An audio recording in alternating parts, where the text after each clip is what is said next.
Mi hijo me borró del chat familiar, como si yo fuera una extraña que se coló en la conversación. Dijo que era solo para adultos que trabajan y que yo no entendía nada. Una semana después, cuando los 12 llegaron a mi casa de campo con maletas y hieleras, el letrero en el portón les recordó que las viejas siempre guardamos una carta bajo la manga. Mi hijo me sacó del grupo de familia en el celular. Cuando le pregunté por qué, me miró como se mira a un perro viejo que ya no sirve para cazar y me soltó. Mamá, era para adultos que trabajan. Usted no entiende nada de lo que hablamos. Todavía tengo esa frase clavada aquí, justo debajo de las costillas, como un anzuelo que no se deja sacar. Me llamo Benita, tengo 76 años, enviudé hace 11 y levanté 3 hijos con las manos que ahora ves llenas de manchas. No soy ninguna santa, pero tampoco soy la tonta que ellos creen que soy. Y lo que ninguno de ellos sabe todavía es que esa casa de campo que tanto usan como hotel gratis tiene dueña de verdad, y esa dueña soy yo desde mucho antes que ellos aprendieran a decir herencia. Todo empezó una mañana de esas que parecen normales. Yo estaba contenta, la verdad. Había pasado la semana anterior arreglando el huerto de la finca. Las tomateras estaban cargadas como nunca. Los limones amarillos brillaban y hasta había conseguido que las gallinas pusieran más de lo habitual.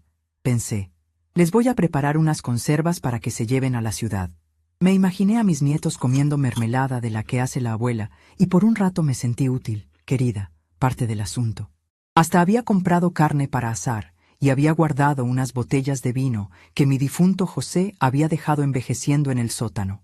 Soñaba con que vinieran todos un fin de semana, que llenaran la casa de ruido otra vez. Me sentaba en el corredor con el celular en la mano, leyendo el grupo de la familia. Ellos hablaban de trabajo, de inversiones, de viajes que yo no conocía. Yo solo ponía, «¡Qué bueno, mijos!» o mandaba alguna carita sonriente. No entendía todo, es cierto, pero me gustaba estar ahí, aunque fuera callada. Me hacía sentir que todavía formaba parte. Esa mañana el grupo estaba más activo que nunca. Hablaban de un fin de semana largo, de escaparse del ruido de la ciudad. Yo sonreía sola en la cocina mientras pelaba unas papas. «Qué bien», pensé, «por fin se van a acordar de la vieja». Entonces pasó. El celular vibró de una forma distinta. Abrí el grupo y mi nombre ya no aparecía. Me habían sacado. Me quedé mirando la pantalla como si se hubiera roto. Volví a entrar, volví a salir, nada. Mi foto ya no estaba. Era como si alguien hubiera borrado una mancha de la mesa. Llamé a mi hijo mayor, a Carlos, el que siempre se hizo el responsable. Tardó en contestar. Cuando lo hizo, su voz sonaba apurada, como si yo fuera una llamada de telemarketing. «Mamá, era para adultos que trabajan. Usted no entiende nada de lo que hablamos. Mejor así». No gritó, no insultó. Lo dijo con esa naturalidad que duele más que un cachetazo. Como quien dice, «saca la basura». Me quedé con el teléfono pegado a la oreja mucho después de que él ya había colgado. El café que había puesto a calentar se pasó y empezó a oler a quemado. No lo apagué. Me quedé parada frente al fogón, mirando las burbujas negras pegarse al fondo de la olla. Olvidé que tenía hambre. Olvidé que era mediodía. Solo pensaba en todas las veces que había prestado esa casa para sus cumpleaños, para sus reuniones de trabajo, para que mis nueras tomaran sol sin que yo estorbara. Después vino el silencio, un silencio feo, de esos que se meten en los huesos. Empecé a recordar cómo construimos esa casa, José y yo. Él manejaba un camión de carga y yo vendía ropa en el mercado municipal los fines de semana. Cada peso que nos sobraba iba a un frasco de vidrio que escondíamos debajo de la cama. No era un frasco cualquiera, era uno de esos de vidrio grueso donde antes venía la mermelada industrial. Ahorrábamos para no pedirle nada a nadie. Cuando juntamos lo suficiente compramos el terreno, un pedazo de tierra pelada con 4 árboles flacos. José dibujaba planos en las noches sobre la mesa de la cocina. Yo cosía cortinas con telas baratas, pero resistentes. Tardamos 12 años en tener las paredes en pie. 12 años de domingos trabajando bajo el sol, de ampollas en las manos, de comer arroz con huevo para ahorrar en la comida. Esa casa era nuestra jubilación, nuestro orgullo, el lugar donde pensábamos morir tranquilos. Y ahora mis hijos la usaban como si fuera un Airbnb gratis. Traían amigos Traían neveras portátiles llenas de cervezas caras. Ponían música que yo no conocía y luego se iban dejando todo tirado. Yo siempre recogía, siempre limpiaba, siempre callaba. El día después de que me sacaron del grupo, mi nuera mayor me mandó un mensaje por privado, como si nada. Benita, ¿puedes dejar las llaves debajo del macetero grande? Vamos a ir unos días con los chicos. Ni por favor, ni gracias, ni ¿cómo estás? Solo eso, como si yo fuera la empleada de la finca. Le contesté que sí, claro, porque todavía no había juntado fuerzas para decir que no. Pero por dentro, algo se estaba rompiendo despacito, como cuando una tela vieja se deshace por la costura. Una semana después, supe por la esposa de mi vecino que estaban organizando todo.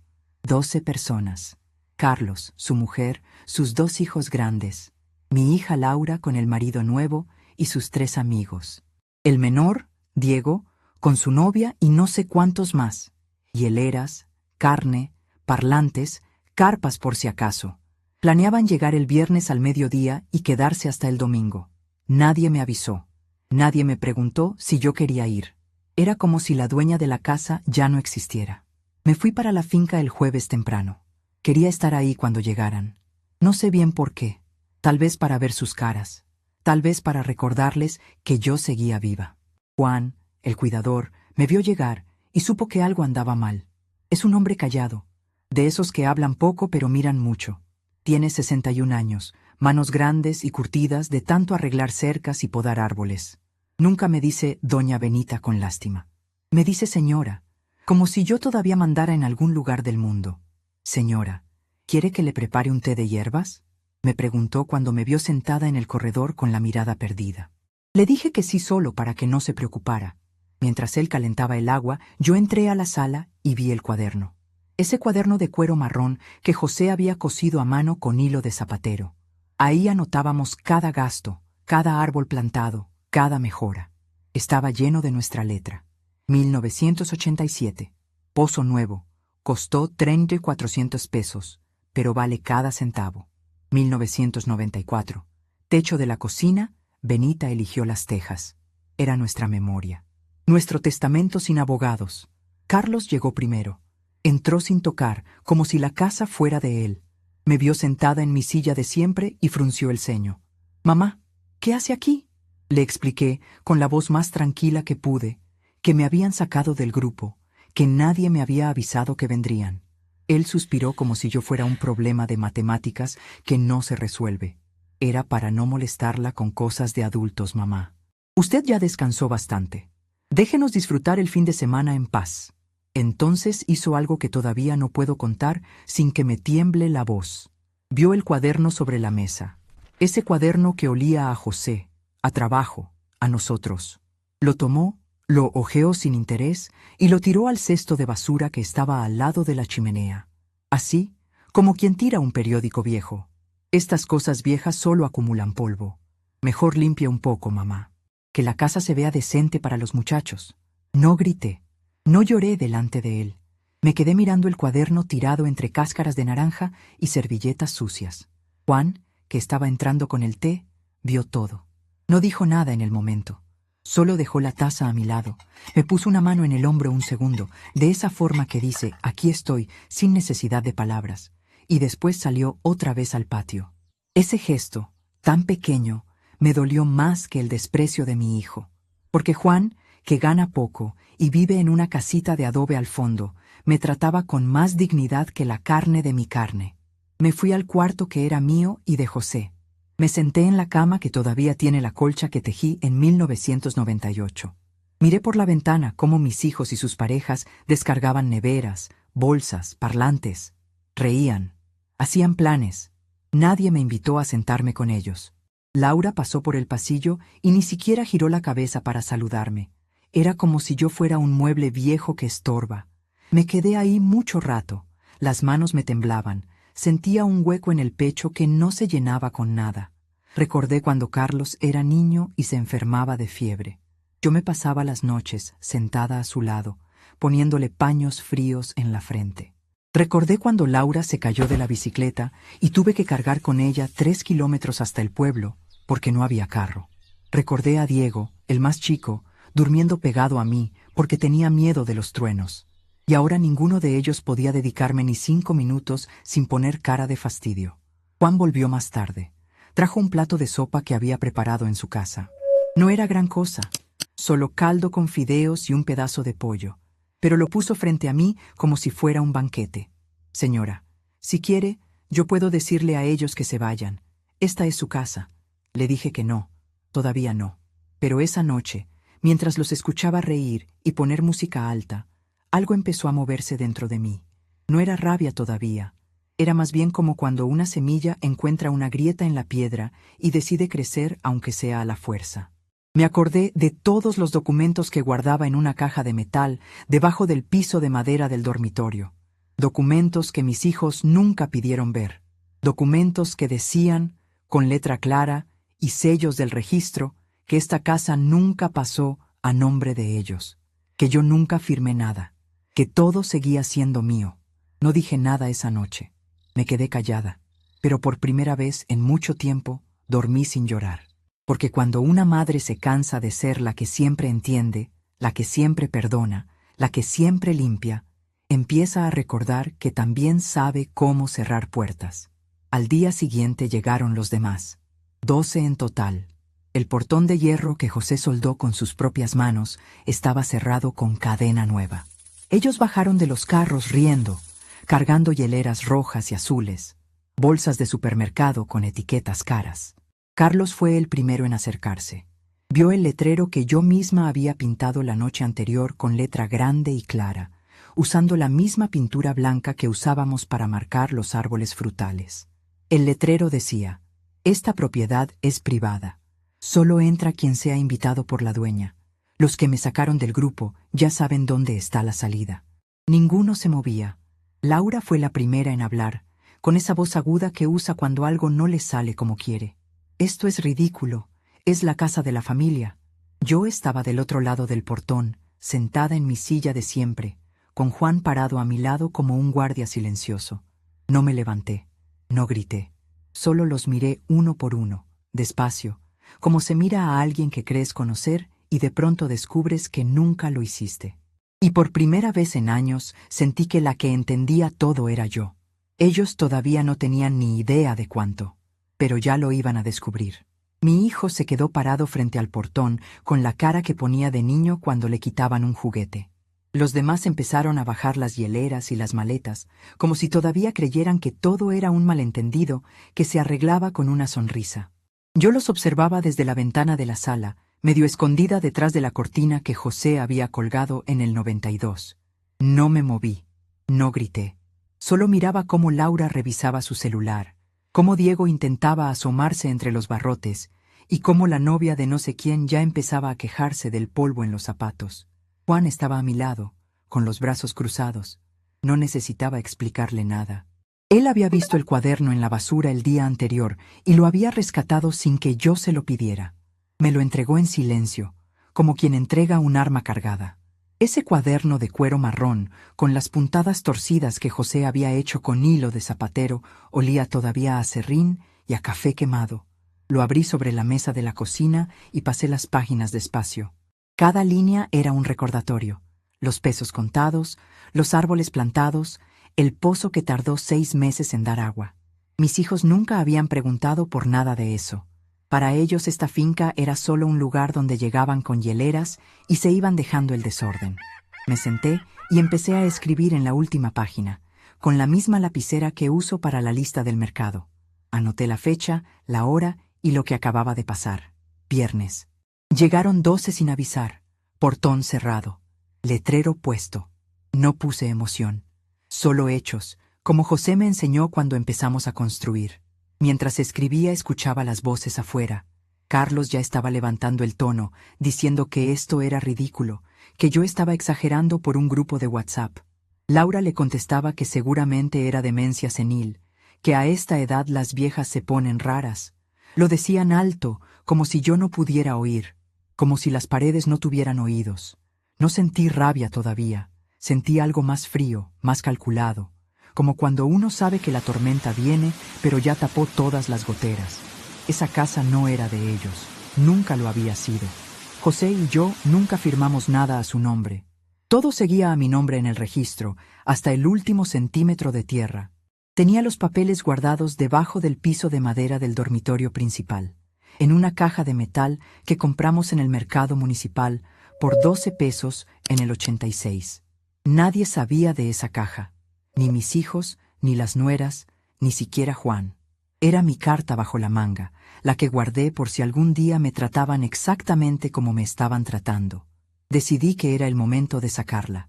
No iba a gritar, no iba a explicar. Iba a actuar como actuaba en el mercado cuando alguien intentaba regatearme de más, callada, precisa y sin dar chance a la vuelta. Mientras ellos seguían afuera discutiendo quién iba a trepar el portón, yo me levanté y fui al dormitorio. Cerré la puerta con pestillo. El sol entraba por la ventana y calentaba la colcha que tejí cuando Laura cumplió 15. Me arrodillé junto a la cama. Levanté la tabla suelta que siempre crujía cuando José se levantaba de madrugada. Ahí estaba la caja. El metal estaba frío, un poco oxidado en las esquinas. La saqué con las 2 manos, como quien saca un recién nacido. Ese fue mi ritual. Ese gesto de arrodillarme y levantar la madera era lo más cerca que había estado de decirle al pasado que ya no mandaba. Abrí la caja sobre la cama. Los papeles estaban amarillentos pero perfectos. La escritura original del terreno, la que firmamos en el registro con un notario que ya murió. El recibo de cada mejora pagada con nuestro sudor. La carpeta donde guardé las cartas que José me mandaba cuando estaba en la carretera. Todo ahí, intacto. Toqué cada hoja como si tocara la cara de mi marido. Después hice lo que tenía que hacer para romper con lo que fui. Tomé las copias de llaves que les había dado a cada uno a lo largo de los años. 12 juegos completos, una por cada visita sorpresa, y las metí en una bolsa de tela. Las iba a guardar bajo llave. Ya no habría más llegadas sin avisar. Ya no habría más deja las llaves debajo del macetero. Ese fue el momento en que dejé de ser la madre que siempre arreglaba todo. Me levanté, sacudí el polvo de las rodillas y guardé la caja de nuevo, pero esta vez sin cerrar la tabla del todo. Quería que estuviera fácil de sacar. Quería que estuviera lista. Cuando salí del dormitorio, Juan me esperaba en la cocina con un vaso de agua fresca. No preguntó qué había hecho. Solo dijo: «Señora, el menor está intentando abrir el candado con un alambre. Los demás ya armaron una mesa plegable afuera como si esto fuera un picnic». Sonreí por primera vez en días. Una sonrisa seca, de las que no llegan a los ojos. Le pedí que no abriera bajo ninguna circunstancia. Que les dijera, si preguntaban, que la dueña estaba ocupada. Juan asintió y salió. Lo vi hablar con ellos a través de los barrotes. Carlos se puso rojo. Laura empezó a llorar de esa forma falsa que usa cuando quiere manipular. Diego solo miraba el celular, probablemente buscando cómo llamar a un cerrajero. Yo me quedé adentro, caminando despacio por la casa. Miraba cada rincón como si lo viera por primera vez. La nevera llena de cervezas que ellos habían dejado el mes pasado. Las toallas extras que siempre lavaba para sus visitas. Las sábanas buenas que guardaba en el armario por si los muchachos vienen. Empecé a juntar todo eso. No era rabia, era orden. Metí las toallas en una bolsa grande. Las sábanas también.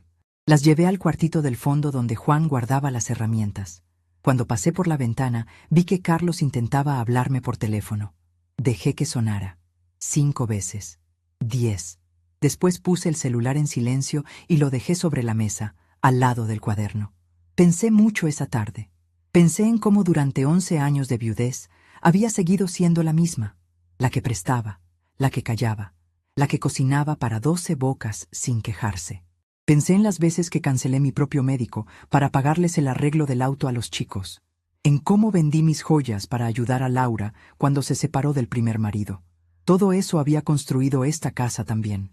Cada sacrificio estaba escrito entre líneas en ese cuaderno, y ellos lo habían tirado a la basura como si fuera un recibo viejo de supermercado.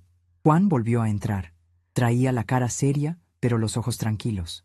Me contó que habían decidido darle tiempo a la vieja, que armaron carpas afuera y estaban asando carne como si nada. Escuché las risas. El olor de la carne llegó hasta la cocina. Me recordó todas las veces que yo misma había prendido ese asador para ellos. Esta vez el olor me dio náuseas. Le pedí a Juan que cerrara todas las ventanas del frente.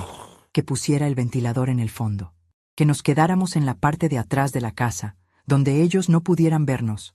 Él obedeció sin hacer preguntas. Mientras cerraba las ventanas, yo saqué el cuaderno otra vez y anoté. No abrimos, no contestamos, empezamos. El primer paso concreto lo di cuando el sol ya bajaba. Tomé el teléfono fijo, el que todavía funcionaba porque José insistió en dejarlo, y marqué un número que sabía de memoria. Era el de don Ramiro, el notario que había atendido todos nuestros papeles desde el principio. No le conté todo. Solo le dije que necesitaba confirmar el estado legal de la finca y que preparara una copia certificada de la escritura. Le pedí que lo hiciera con discreción. Don Ramiro, que tiene casi 80 años como yo, solo dijo: «Entendido, Benita. Mañana a primera hora lo tengo listo. ¿Quieres que te lo lleve yo mismo?». Le dije que sí. Que viniera por el camino de atrás, el que usa Juan para traer las gallinas. Colgué y sentí que algo se acomodaba en el pecho. No era triunfo todavía. Era el clic de una llave que gira después de muchos años oxidada. Afuera seguían. Ya habían encendido música. Alguien reía fuerte, probablemente Diego contando alguna anécdota donde yo salía como la abuela loca que se enoja por tonterías. Escuché que Carlos decía: «Déjenla, mañana amanece con mejor humor y nos abre. Siempre hace lo mismo». Laura contestó que ojalá, porque ya había pagado el catering para el sábado y no pensaba devolverlo. Hablaban de mí como si fuera un perro que ladra pero no muerde, como si la casa fuera de ellos y yo solo una inquilina molesta. Me senté en el corredor de atrás, donde el sol pega de tarde y se ve el huerto. Juan me trajo un plato de sopa que había preparado en su casita, la misma sopa de fideos y pollo del día anterior, pero esta vez con un pedazo más grande de carne. Se sentó a 2 metros de mí, en el banquito de madera. No hablaba mucho, pero su presencia era como un muro. Mientras comía pensé en cómo ese hombre, que gana apenas lo suficiente para vivir en su casita de adobe, me había tratado con más respeto en 2 días que mis 3 hijos en 10 años. Me preguntó si quería que durmiera cerca de la casa esa noche, por si acaso. Le dije que sí, que trajera su catre y lo pusiera en la galería. No por miedo, por estrategia. Quería que vieran que no estaba sola. Cuando cayó la noche, las luces de sus carpas se veían como luciérnagas del otro lado del portón. Yo había apagado casi todas las luces de la casa. Solo quedaba una lámpara en la cocina, la que ilumina el cuaderno. Lo abrí de nuevo. Empecé a escribir todo lo que iba a hacer. No era un plan de venganza, era un plan de orden. Primero, la notificación formal. Después, la revisión de cuentas de los últimos 3 años. ¿Cuánto habían gastado en mantenimiento que nunca fue? ¿Cuánto se habían llevado sin preguntar? Y al final, la decisión que nadie esperaba. Porque esta casa no era solo mía. Era mía y tenía un valor que ellos no imaginaban. Pero eso todavía no lo sabían. Escribí hasta que me dolió la mano. Juan roncaba suave en la galería. Afuera alguien había bajado la música. Probablemente estaban cansados de esperar que la vieja saliera a pedir disculpas. Yo cerré el cuaderno, pasé la mano por el cuero marrón como quien acaricia un caballo viejo pero fiel, y lo dejé sobre la mesa. Mañana don Ramiro vendría por el camino de atrás. Mañana empezaría de verdad. Ellos pensaban que esto era un berrinche de vieja sacada del grupo de chat. No tenían idea de que el grupo que realmente importaba era el que yo había estado armando sola durante décadas. En silencio, con papeles y sellos y paciencia de hormiga. Me acosté en la cama grande. La colcha todavía olía a lavanda del último lavado que hice para ellos. La doblé con cuidado y la guardé en el armario. Puse en su lugar la colcha vieja, la que José y yo usábamos cuando no había visitas. Era áspera, tenía remiendos, pero era nuestra. Me tapé con ella y por primera vez en mucho tiempo no sentí frío. Afuera se escuchaba un búho. Adentro, el cuaderno esperaba sobre la mesa como un perro guardián. Y yo, Benita, 76 años, viuda, madre de ingratos, por fin estaba empezando a recordar quién había construido todo esto con sus propias manos. Ellos durmieron en carpas esa noche. Yo dormí en mi cama. Y cuando amaneció, el portón seguía cerrado. El letrero seguía ahí. Y yo ya no era la misma que había sido sacada de un grupo de WhatsApp. Era la dueña. Y estaba lista para que lo supieran. Pero todavía no. Primero tenía que hacer unas cuantas llamadas más. Primero tenía que terminar de escribir en ese cuaderno todo lo que ellos habían olvidado. Porque las viejas siempre guardamos una carta bajo la manga, y la mía tenía varias páginas todavía. Mi hijo se quedó dormido en una carpa barata que apenas resistía el rocío de la madrugada. Yo me levanté antes de que cantara el gallo, como siempre. El cuaderno de cuero marrón estaba sobre la mesa de la cocina, abierto en la última página. Tomé la lapicera y seguí anotando, despacio, con letra firme aunque las manos me dolieran un poco por la humedad. Sábado. Amaneció con 12 personas afuera. No abrimos. Don Ramiro viene por el camino de atrás. Cerré el cuaderno y lo pasé por la mano como quien acaricia a un perro viejo que nunca mordió a quien no debía. Ese cuaderno era lo único que olía todavía a José, a aserrín, a café fuerte y a noches de cuentas hechas a la luz de una vela. Preparé café en la olla de siempre, sin azúcar, bien cargado. Juan ya estaba despierto en la galería. Lo vi doblar el catre con cuidado, sin hacer ruido, como si no quisiera despertar a los que dormían del otro lado del portón. Me miró y solo asintió. No hacía falta más. Ese hombre de 61 años, con las manos llenas de callos de tanto arreglar lo que mis hijos rompían, era más familia que los 3 que yo parí. Me trajo un vaso de agua fresca del pozo y se quedó parado en la puerta, esperando instrucciones. Señora, el menor se levantó temprano. Está revisando el candado otra vez, me dijo en voz baja. Le contesté que no se preocupara, que hoy no íbamos a abrir, pero que tampoco íbamos a escondernos. Le pedí que vigilara el camino de atrás, el que bordea el huerto de limones. Don Ramiro debía llegar en cualquier momento y no quería que mis hijos lo vieran. Juan se puso el sombrero viejo y salió sin decir más. Yo me senté en la silla del corredor de atrás, donde el sol pega suave y se escucha el viento entre las tomateras. Desde ahí no me veían. Ellos seguían con sus risas forzadas y el olor a café instantáneo que traían en sus termos caros. Escuché a Laura quejándose del frío en la carpa y a Carlos diciendo que la vieja ya va a ceder, siempre cede. Don Ramiro llegó puntual, como es él desde hace 30 años. Venía en su camioneta vieja por el camino de tierra, sin luces, para no llamar la atención. Juan lo hizo pasar por la puerta de la cocina. El notario traía un sobre grande de papel manila, sellado y con su firma en tinta azul. Se sentó frente a mí en la mesa de pino que José armó en el 89. No me preguntó cómo estaba. Me miró por encima de los anteojos y fue directo al grano. Benita, aquí tienes las copias certificadas.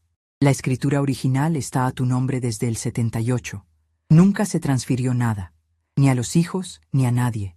Todo sigue siendo tuyo, hasta la última gallina del corral. Lo escuché en silencio. Le serví café en la taza descascarada que él siempre usaba cuando venía a visitarnos con José. Le conté lo del grupo de WhatsApp, lo del cuaderno tirado a la basura, lo del letrero en el portón. No exageré. Solo hechos, como anotábamos en el cuaderno. Don Ramiro movió la cabeza despacio, como quien ya ha visto de todo en los registros. Esto es lo que vamos a hacer, dijo bajando la voz. Primero, te doy esta notificación formal. Es una carta notarial donde les informo que están ocupando propiedad privada sin autorización expresa de la dueña. Tienen 24 horas para retirarse o se considera invasión. Segundo, preparé un cálculo basado en los gastos que registraste en ese cuaderno tuyo, los mantenimientos que nunca pagaron, la luz, el agua, la comida que dejaban tirada. Son números concretos, Benita. No es rabia, es contabilidad. Tomé la carta. El papel era grueso. Olía a tinta fresca. La leí 2 veces. Ahí estaba todo. La fecha en que compramos el terreno, los 12 años de trabajo, los recibos de cada mejora. Y al final, una cifra que no era exagerada, pero que dolía. El equivalente a lo que ellos habían gastado en cervezas y asados durante los últimos 3 años sin aportar ni un peso. Don Ramiro me miró fijo. Ahora viene la parte que ellos no esperan. Tengo un certificado médico reciente tuyo. El doctor Morales, el mismo que te vio el mes pasado, firmó un informe de capacidad mental plena.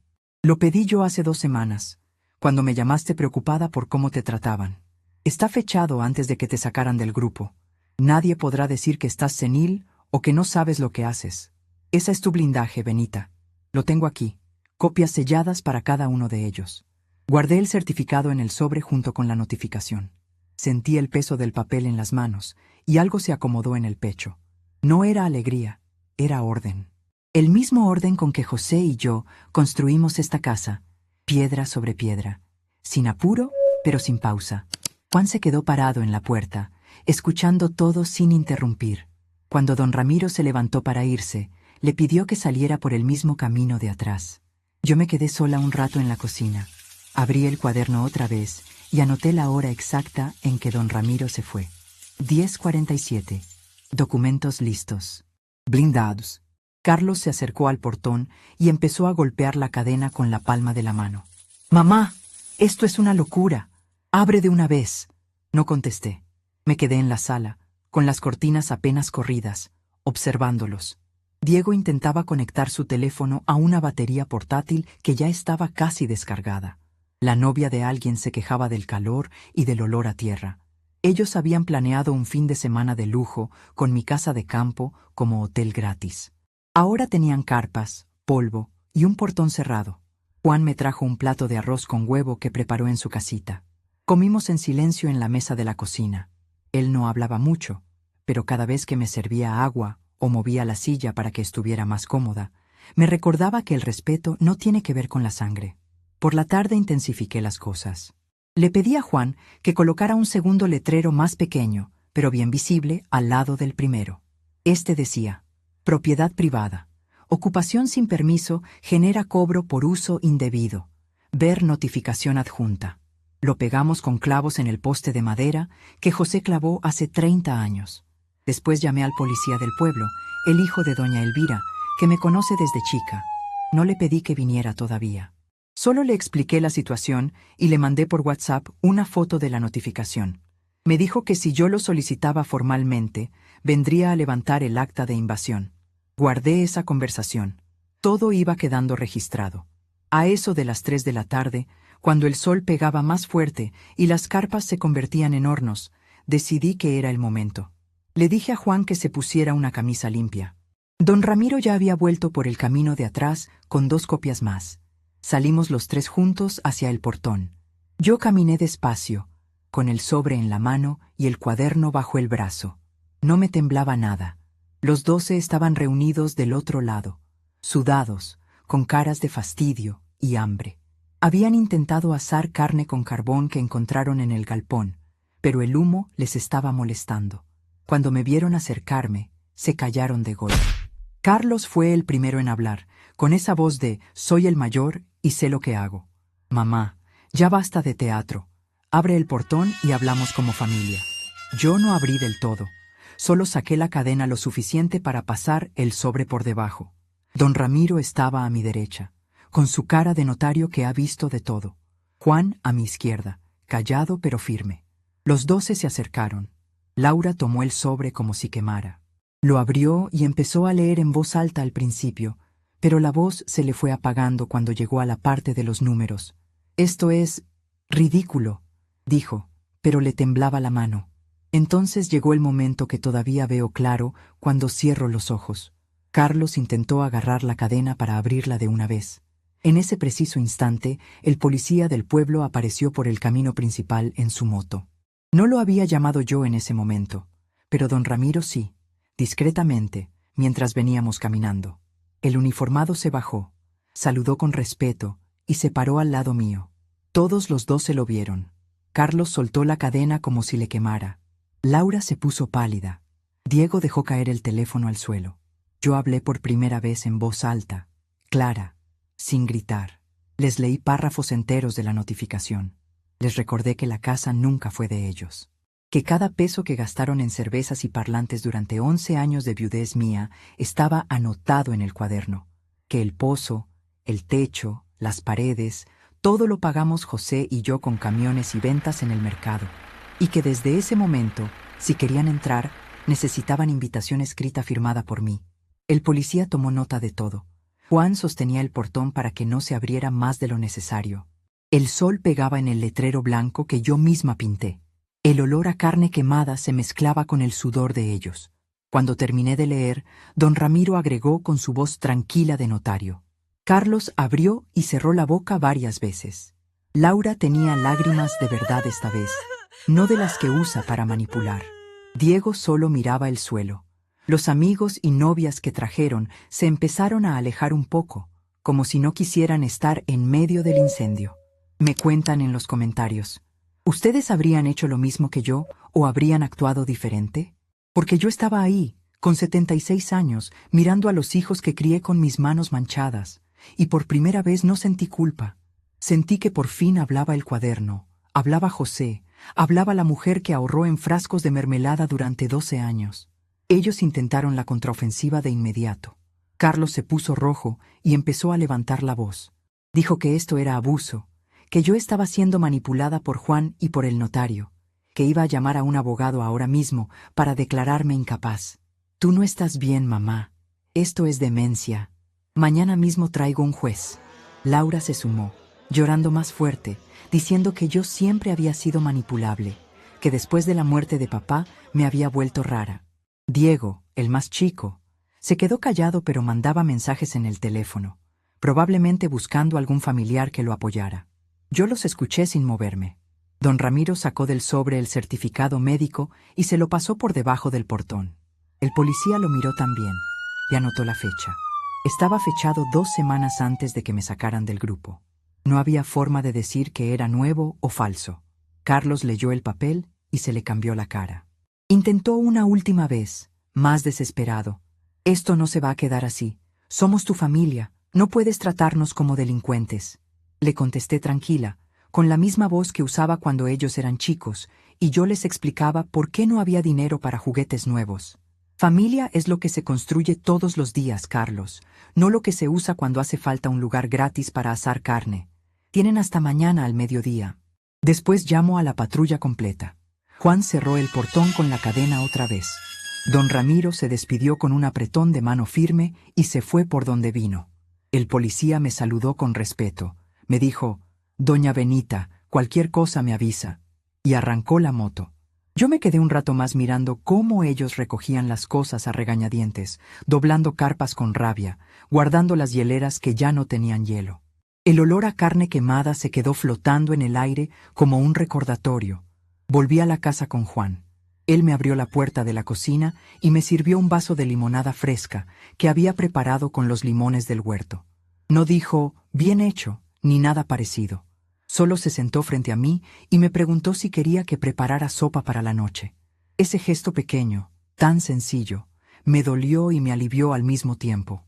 Porque mientras mis hijos planeaban cómo declararme loca, Juan, que no me debe nada, me trataba como a una señora que todavía manda en su casa. Abrí el cuaderno por última vez esa tarde. Anoté todo lo que había pasado, hora por hora, con los nombres y las caras que pusieron al leer los papeles. La tinta salía firme, la mano ya no me temblaba. Afuera se escuchaban los motores de los autos que empezaban a prender. Ellos se iban, pero no del todo. Sabía que volverían con abogados, con amenazas, con lágrimas, pero yo ya había cerrado la primera puerta, y el cuaderno tenía todavía muchas páginas por escribir.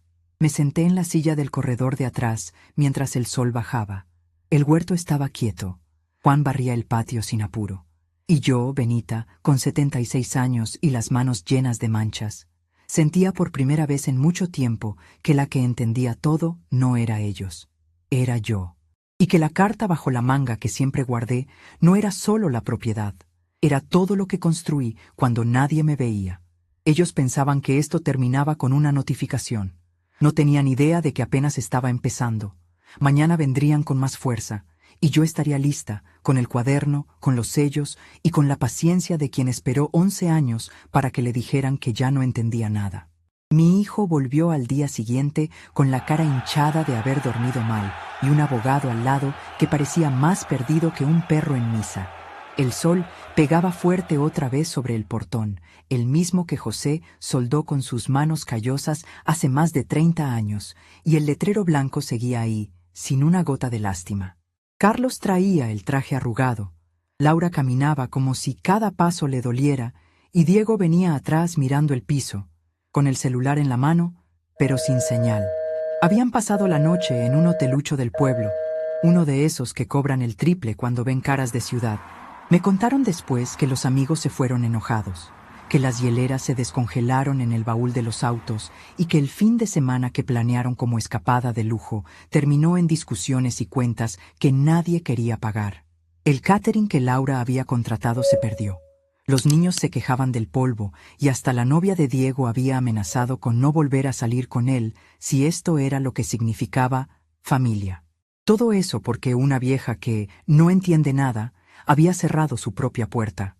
Yo los observaba desde la ventana de la cocina, con el cuaderno de cuero marrón abierto sobre la mesa.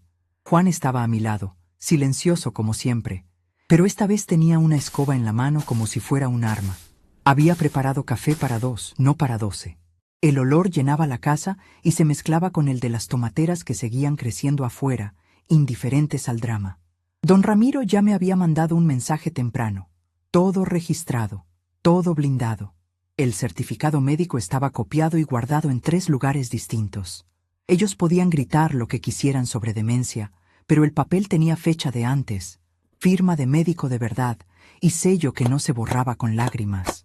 Carlos fue el primero en hablar cuando me acerqué al portón, esta vez sin cadena corrida del todo, pero sin abrirlo tampoco. El abogado, un tipo flaco con gafas que no paraba de sudar, carraspeó y sacó unos papeles. Doña Benita, esto es un malentendido familiar. Mis clientes solo quieren dialogar. La notificación de ayer fue excesiva. Yo lo miré sin apuro. Tenía la misma cara que los vendedores del mercado municipal cuando intentaban venderme tela de mala calidad. Juan se paró un paso atrás, con los brazos cruzados, y por primera vez en días sentí que no estaba sola, aunque mi propia sangre estuviera del otro lado. Les pasé 2 vasos de agua a través de los barrotes. No por bondad, por estrategia. Quería que vieran que yo seguía siendo la que decidía qué entraba y qué salía de mi tierra. Laura tomó el vaso, pero no bebió. Empezó con el llanto que yo ya conocía de memoria, ese que usaba desde chica cuando quería el juguete de la hermana. Mamá, por favor, somos tus hijos, nos criaste con tanto sacrificio. Papá no hubiera querido esto. Nos estás tratando como delincuentes por un estúpido grupo de WhatsApp. Yo solo quería que descansaras, que no te preocuparas con nuestras tonterías de adultos. Carlos asintió como si fuera el coro de una mala obra de teatro. Exacto. Estás siendo manipulada, mamá. Ese Juan y el notario te están llenando la cabeza. Nosotros podemos traerte un médico de verdad, uno que entienda de estas cosas de la edad. No es para quitarte nada, es para protegerte. Diego no decía nada. Solo miraba el cuaderno que yo tenía bajo el brazo. Yo sonreí. Una de esas sonrisas secas que José decía que me salían cuando alguien intentaba pasarme de lista en el mercado. Les contesté sin levantar la voz, como quien explica por qué el arroz se pegó. ¿Manipulada por quién, Carlos? Por el cuaderno que tiraste a la basura como si fuera trapo viejo. Por los papeles que José y yo firmamos cuando ustedes todavía usaban pañales. Ahí está el problema. Ustedes creyeron que yo era el adorno de la finca, la que cocinaba, la que limpiaba, la que callaba, y ahora que la adorno cerró la puerta, de repente soy la loca. El abogado intentó intervenir, hablando de incapacidad sobreviniente y de tutela legal. Dijo que podía presentar un recurso ese mismo día, que un juez vería que una mujer de 76 años no podía manejar sola una propiedad tan grande. Ahí fue cuando saqué el sobre que don Ramiro me había dejado. Lo abrí despacio, como quien abre un regalo que ya sabe lo que contiene. Les pasé la copia del certificado médico. El abogado la leyó y se le fue el color de la cara. Fechado 15 días antes de que me sacaran del grupo. Firmado por el mismo doctor que me ve desde hace 20 años. Capacidad mental plena. Capacidad para administrar bienes. Capacidad para decidir quién entra a mi casa. Carlos leyó y soltó una maldición baja. Laura dejó de llorar de golpe. Ese fue el primer momento en que vieron que el terreno había cambiado. Creyeron que con un abogado y un poco de teatro emocional se arreglaba todo. No se arreglaba. Juan, que hasta entonces no había abierto la boca, solo dijo con su voz ronca de tanto fumar tabaco negro. Carlos ofreció pagar lo que fuera justo por el uso de la finca. Laura dijo que podían poner la casa a nombre de los tres, para que no te preocupes más, mamá. Diego seguía callado, pero vi que sus manos temblaban. Yo los escuchaba, y anotaba mentalmente cada palabra, como anotaba todo en el cuaderno desde el 87. Cuando se quedaron sin argumentos, abrí el cuaderno en la página que había preparado la noche anterior. La letra era mía, clara, con los números alineados como José me enseñó. Primero vamos a hablar de lo que deben, les dije. No es un favor, es contabilidad. 11 años desde que José se murió. 137 fines de semana que usaron esta casa sin pagar ni un peso de luz, ni de agua, ni de las reparaciones del techo que rompían con sus parlantes.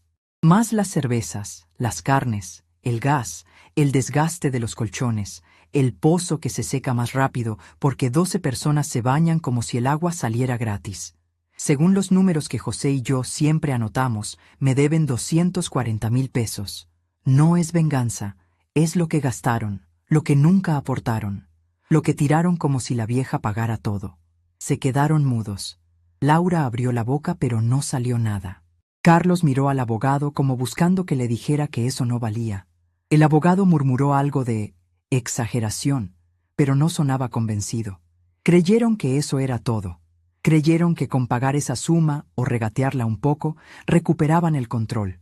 Ahí fue cuando cerré el cuaderno. Lo acaricié una vez más sintiendo el cuero áspero bajo mis dedos y les solté la segunda parte, la que realmente los iba a partir al medio. Pero eso que les debo decir ahora es más grande, mucho más. Ustedes pensaban que esta finca era solo la casita que construimos con esfuerzo. X, como decían en sus conversaciones de adultos que trabajan. Pues era X más Y. Y es 10 veces más grande.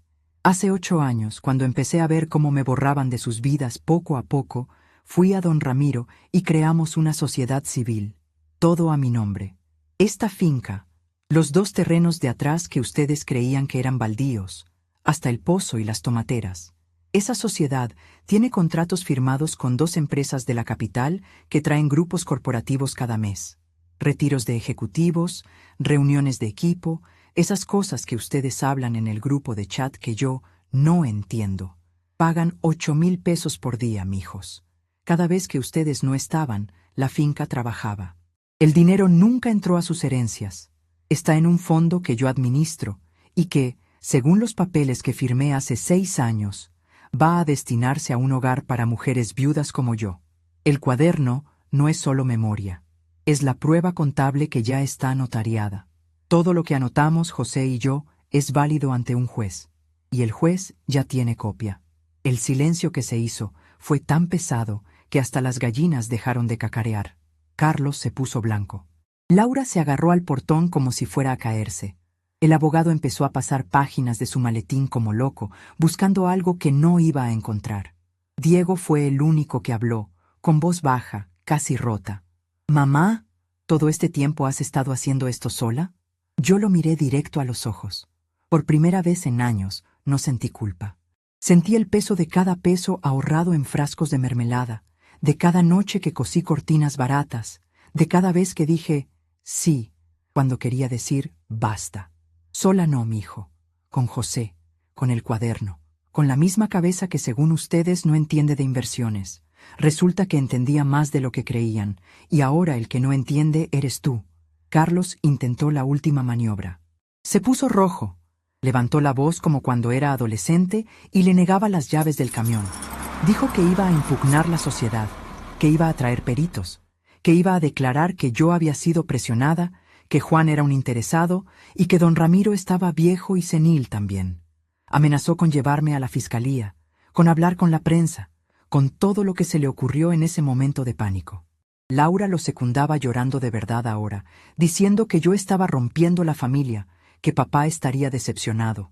El abogado solo sudaba más, porque ya había visto los papeles y sabía que el camino era largo y caro. Yo no me moví. Juan sí. Dio un paso adelante y puso su mano grande sobre el portón, no para abrirlo, sino para recordarle a Carlos que esa tierra tenía dueña y cuidador. Les di mi oferta cuando se callaron de puro cansancio. No fue un perdón, fue un contrato verbal, pero con testigos y todo anotado después en el cuaderno. Escúchenme bien, porque no lo voy a repetir. Si quieren volver a pisar esta finca, van a firmar un acuerdo que don Ramiro va a preparar esta misma semana. Primero, pagan los 240,000 pesos en 6 cuotas, sin regateo. Segundo, piden permiso por escrito con 30 días de anticipación, máximo 6 personas, máximo 2 fines de semana al año. Tercero, contribuyen cada mes con el mantenimiento, 2,000 pesos para el pozo, la luz y las reparaciones.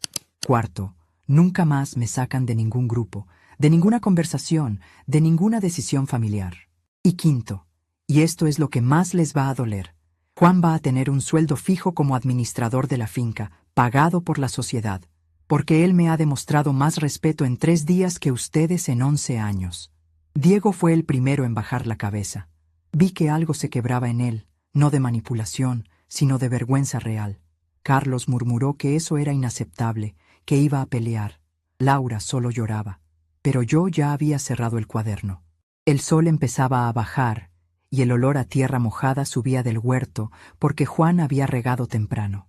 Les dije que tenían una semana para decidir, que el portón seguiría cerrado hasta entonces, que la finca ya no era el hotel gratis de nadie. Cuando se fueron, con los hombros caídos y el abogado guardando sus papeles inútiles, me senté en el corredor de atrás con Juan. Él me trajo un plato de sopa de fideos, la misma de siempre, pero esta vez con más pollo, porque dijo que «Hoy se lo merece, señora». Comimos en silencio. El cuaderno estaba entre nosotros como un viejo amigo que por fin había hablado. Yo pasé la mano por el cuero marrón una vez más, sintiendo las puntadas torcidas que José había dado con hilo de zapatero. Pensé en todas las veces que me habían hecho sentir invisible, en todas las veces que limpié después de ellos sin que nadie dijera gracias, en cómo una frase tan simple como «usted no entiende nada» había sido el último empujón que necesitaba para recordar que yo había entendido todo desde el principio. Ellos se fueron pensando que todavía podían ganar. Yo me quedé sabiendo que el juego ya había terminado, pero no con odio, con orden, con las reglas claras. Con la certeza de que la vieja que sacaron del grupo era la misma que ahora decidía quién entraba y quién se quedaba afuera para siempre. Y el cuaderno, ese cuaderno que tiraron a la basura, ahora tenía las últimas páginas escritas con la tinta más cara del mundo, la de quien ya no necesita pedir permiso para vivir en su propia casa. Mañana don Ramiro vendría otra vez. Mañana empezarían los papeles nuevos, y yo, Benita, seguiría anotando. Porque las viejas no solo guardamos cartas bajo la manga. A veces, la manga completa es un traje hecho a nuestra medida, y ellos acababan de descubrir que el traje nunca les había quedado.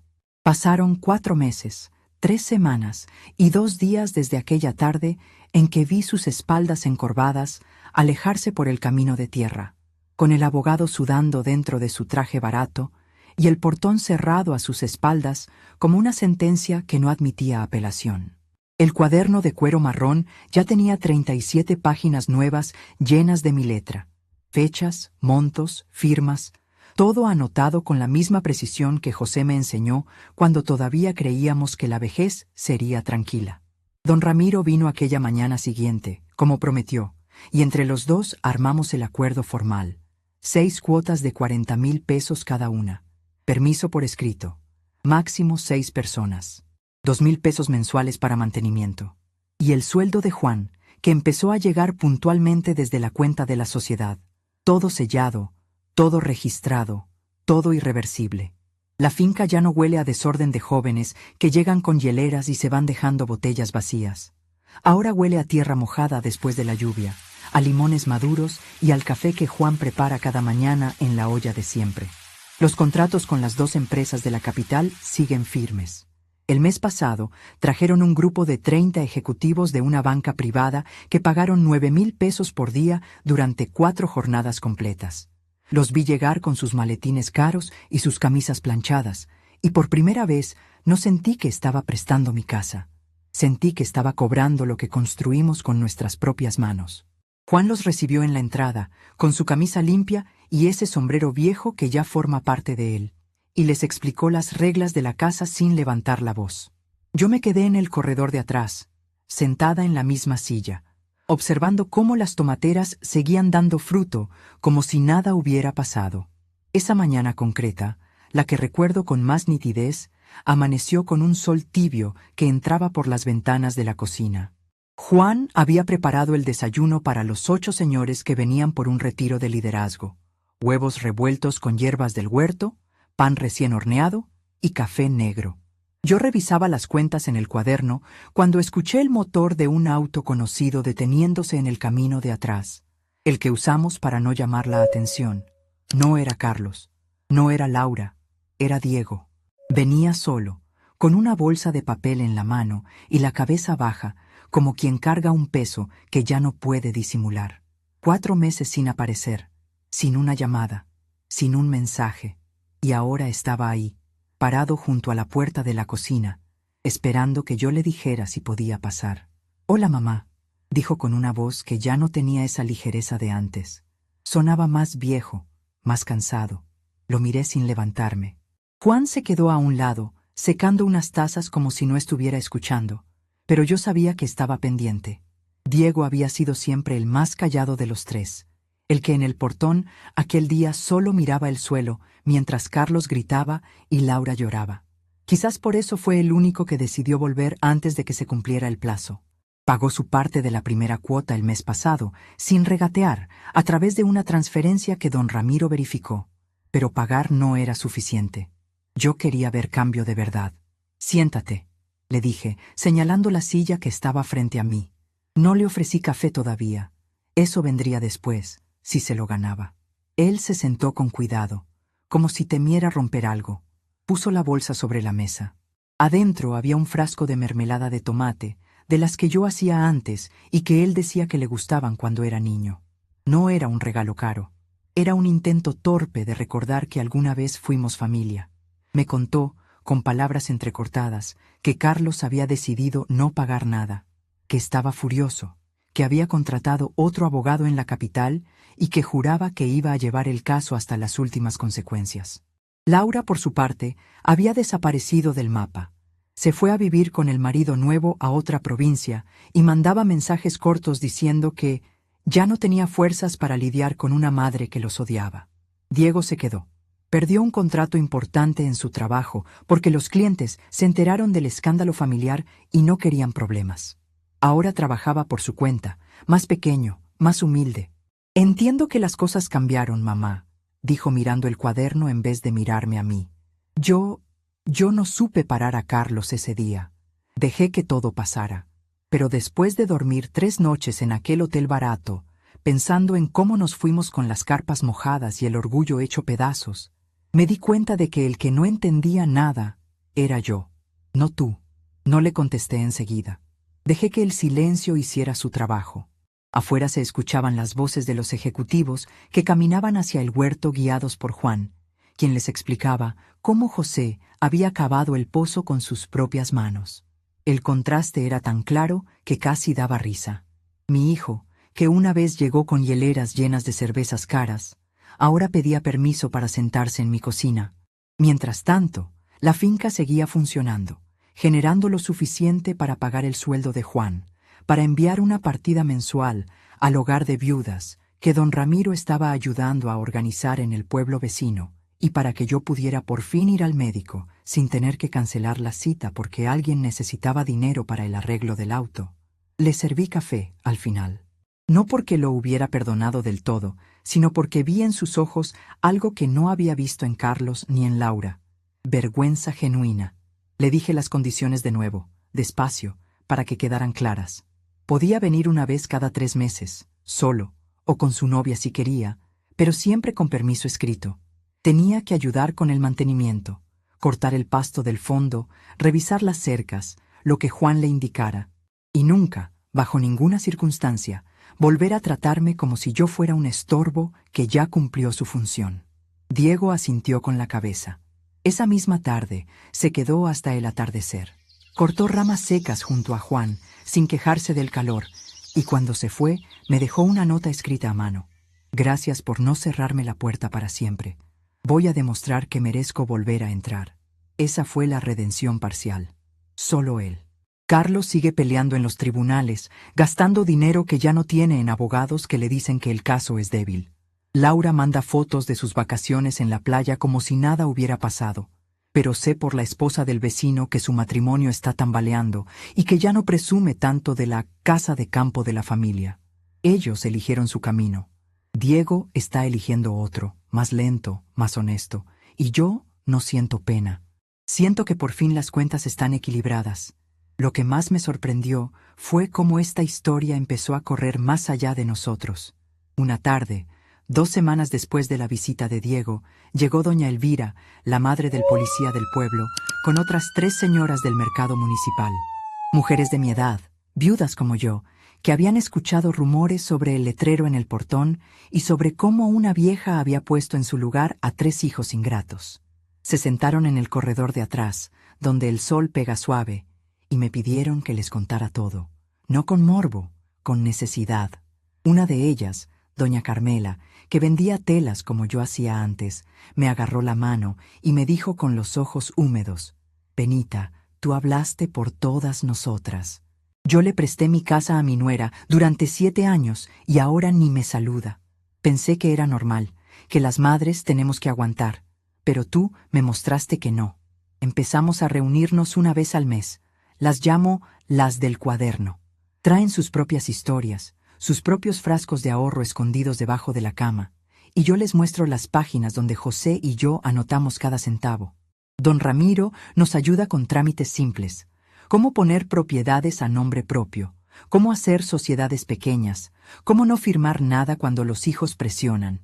El hogar para viudas ya tiene 6 residentes, mujeres que llegaron con una maleta y la mirada perdida, como yo estuve aquella semana, después de que me sacaran del grupo. Ahora tienen un techo, un huerto que cuidan ellas mismas y la certeza de que no están solas. Juan las visita los miércoles para arreglar lo que se rompe y siempre vuelve con una sonrisa cansada pero satisfecha.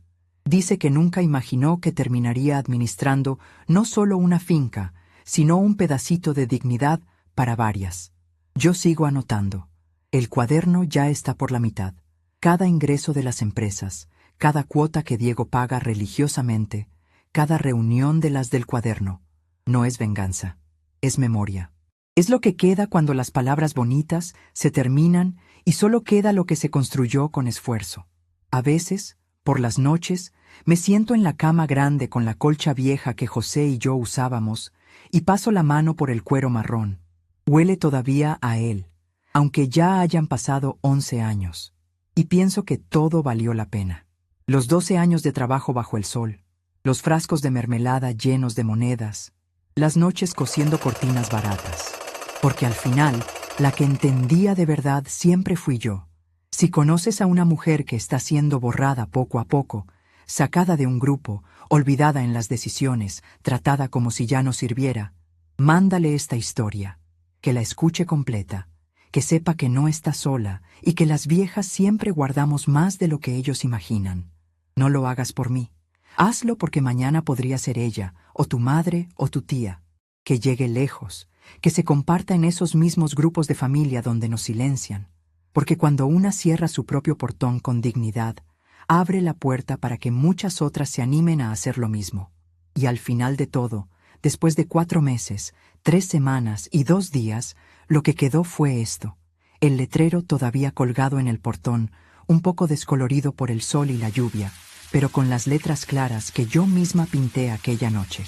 Cada vez que un auto nuevo se acerca y Juan sale a recibirlo con respeto, recuerdo que me sacaron de un chat como si fuera una extraña, y que yo, con 76 años y las manos llenas de manchas, les cerré la puerta de la casa que construí con mi marido, les cobré lo que debían y les enseñé que el verdadero grupo familiar no es el que habla de inversiones en un teléfono. Es el que se escribe con paciencia, con cuaderno y con las manos que nunca dejaron de trabajar. El portón sigue cerrado para quien no respeta, y abierto, apenas una rendija, para quien aprendió a leer lo que las viejas escribimos cuando nadie nos estaba mirando.